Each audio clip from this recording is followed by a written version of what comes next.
Is it recording? Okay. I hope my sister doesn't come up here. I don't want her to see me talking to a camera. Okay, I filmed this like 3 times because I feel awkward talking in front of a camera. It always seems like it's gonna be easy until I have to do it. But I'm starting it. This is gonna be the final one. That's it. My name is Alex, and I'm going to try to make Afghanistan mantu.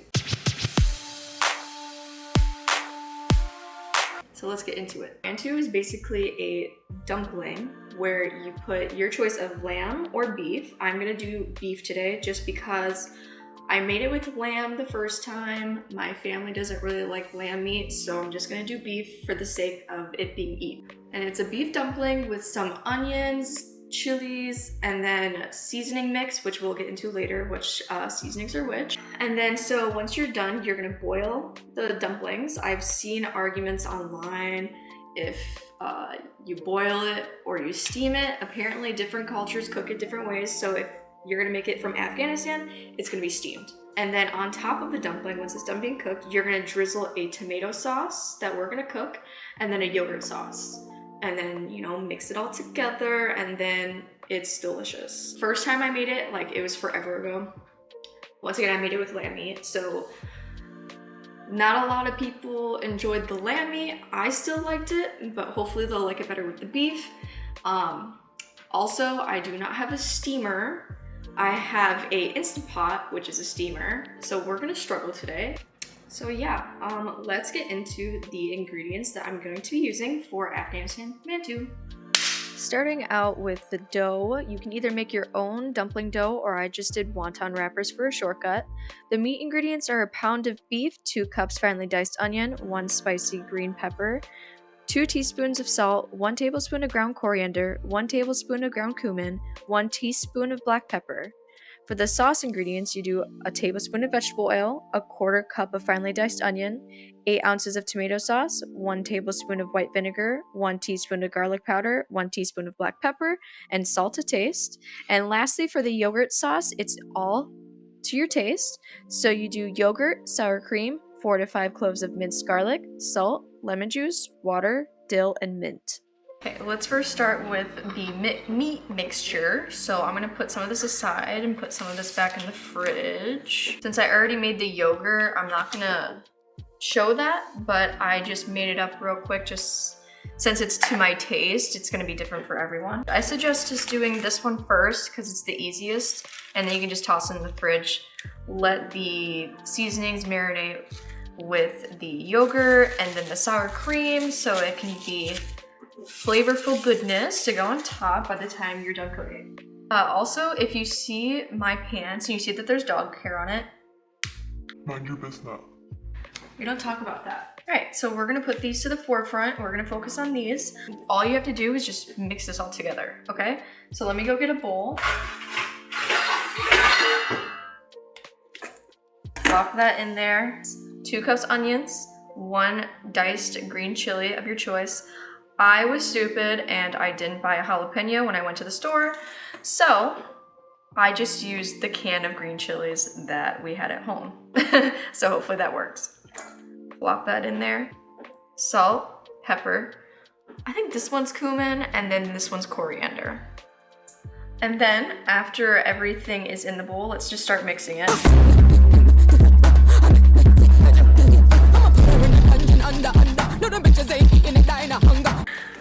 Okay, I think this is good.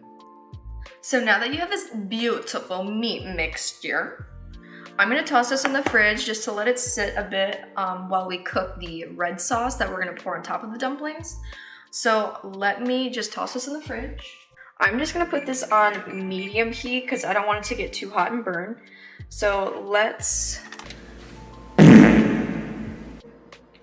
Okay, I think it's good enough. We're just gonna put the oil in. Just gonna fill the cap, I'm not gonna measure.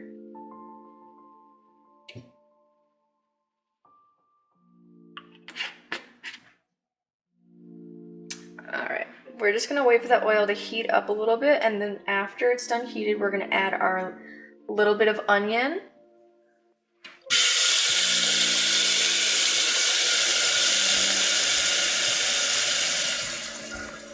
I'm just gonna let these cook down for a couple minutes till they're like translucent.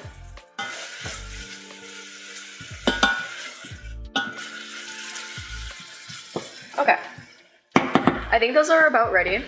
So after the onions are translucent, you're just gonna add the tomato sauce. I might turn that down actually, just to 2, because I don't want it to burn. With the tomato sauce, you're gonna add the seasonings. I'm just gonna add garlic powder and pepper and salt to taste.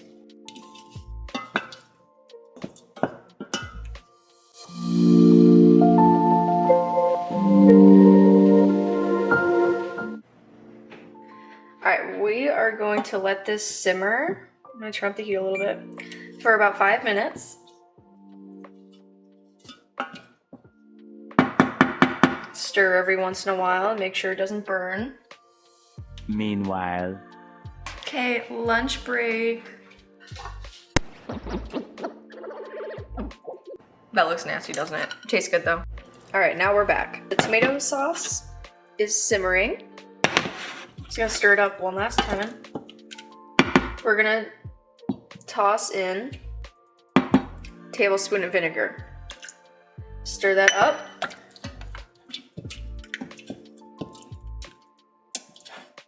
No! You know what? I need an apron. Hold on.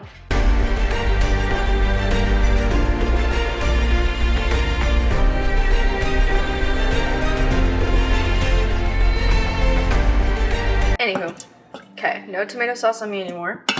All right, so after you put the vinegar in, it's done, just like that. I'm gonna put this in a, what do I wanna put this in? Okay, I'm gonna put this aside and then we're gonna heat this back up when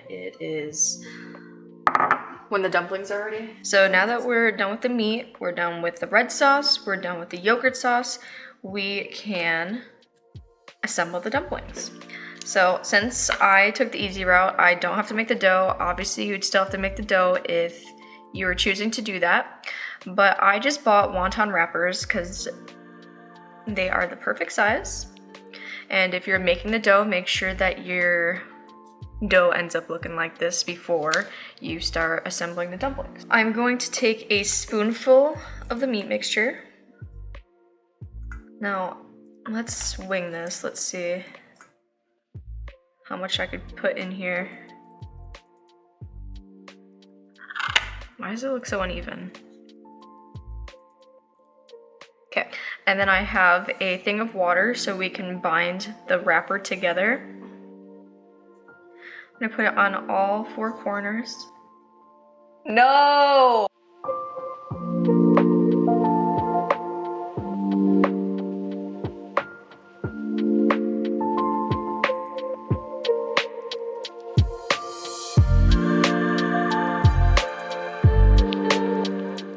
Alright, now I can't talk to the camera. So now you just pinch and fold in this formation to make a square. This is what you want it to look like. The fancy ones, you squeeze these corners together, but the wonton wrapper doesn't allow me to do that.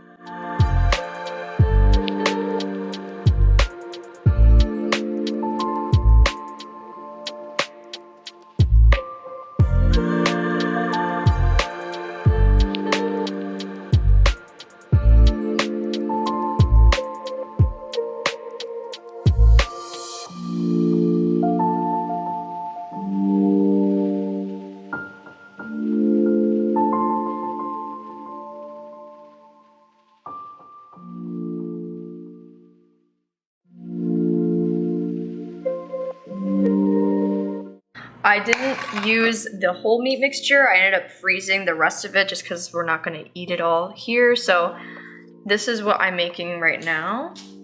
You probably have way more if you're making the whole thing. Okay, so the next step would be to steam the dumplings. I don't have a regular steamer, so I have to use an Instant Pot, which greatly affects the steaming time. If you're using a regular steamer, it says it will take about 30 to 35 minutes to steam. This has a mind of its own, so it only takes like a few minutes. That's at least how it was with the lamb. The lamb was cooked all the way through. I'm assuming beef is gonna be the same. So I'm going to pour a little bit of water in this, steam it, hopefully not explode because these things scare me. I always need my mommy to help me with this. Also, look how freaking crusty this is. This is like the steamer thing that I put the dumplings on top of. Now, if you don't have a pressure cooker, you won't be struggling like me because you'll probably already know what to do. Plop these in here, put water on the bottom. This is what they look like, by the way. I don't know if I described how to assemble them that well. Can it focus, please? So basically what I did was I just pinched the opposite corners together and it looks like this. If you're using wonton wrappers, you may find that it's kind of hard to pinch all four together. But that's what you get for doing the shortcut way, you know? I filled it as much as I could. I'm gonna close it here and lock it. I'm gonna set this to close. Then I'm gonna do the steaming. Yeah, I'll be back when they are done cooking.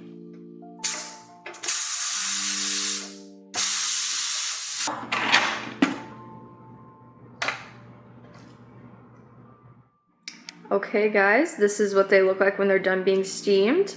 Now all we have to do is heat up that red sauce back up and then drizzle that on top, and then we drizzle the yogurt on top, and then we should be done.